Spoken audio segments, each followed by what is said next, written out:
अब जाकर शायद तुम्हें धीरे धीरे ये समझ में आएगा कि क्यों ऐसा कहा जाता है कि सुबह और शाम या सुबह और रात पूजा करो, मगर पूरे दिन दिन रात पूजा मत करते रहो। अपने बाकी काम करो और उसमें केवल स्मरण रखो कि साईं है। ये इसलिए ना कि अगर छोटे छोटे टुकड़ों में बांट कर पूरे दिन तुम थोड़ा थोड़ा पाठ, थोड़ी थोड़ी पूजा करोगे ना, तो तुम जो कर रहे हो ना कहीं वो क्या कर रहे हो, क्यों कर रहे हो, ये सारा विचार आता रहेगा और तुम्हारा मन तुरंत भर जाएगा। मन नहीं लगने की समस्या उत्पन्न हो जाएगी। इसलिए ना पूजा करने का समय सुबह और शाम अपने लिए तय रखो, या सुबह और रात जब तुम्हें संभव हो। पूरे दिन इसे लेकर मत बैठे रहो, पूरे दिन इसी चीज़ पर मत चिंतन करते रहो, चर्चा मत करते रहो। जो चाहते हो अपनी इच्छा एक बार कह दो, मगर दिन भर तड़पो मत उस इच्छा के पूरे करने हेतु।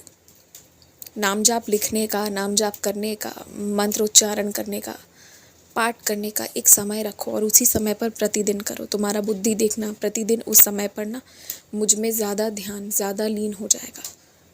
और ये सबसे उत्तम तरीका है। पूरे दिन यदि करोगे ना तो थोड़े दिनों के बाद मन बिल्कुल नहीं लगेगा और 2-4 दिन तो पूजा पाठ हो तक नहीं पाएगा तुमसे। इसलिए अनुशासन की ना महत्वता हमेशा रही है और हमेशा रहेगी। दूसरी बात तो ये है कि मेरी झोली जो छोटी सी प्रतीत होती है ना, उस झोली में बहुत कुछ है।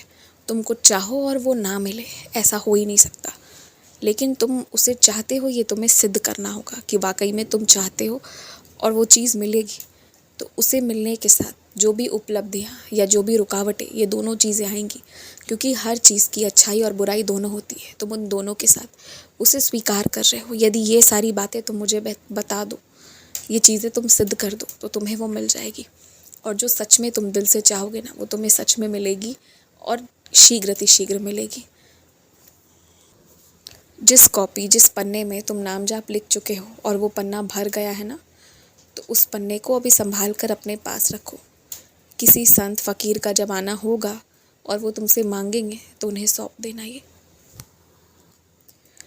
और अभी क्या है ना कि जिस जगह पर हो, जो व्यवसाय कर रहे हो, उसी में कुछ नया करना है तो करो, पर उसे बंद करके दूसरा शुरू करने का मत सोचो, क्योंकि अभी वो समय नहीं है।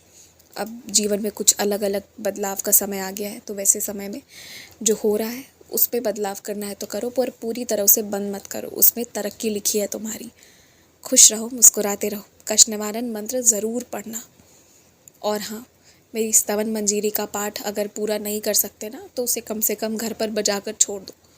वो पाठ होने मात्र से ही तुम्हारे घर में अपने आप देखना शांति का, प्रेम का वातावरण आ जाएगा।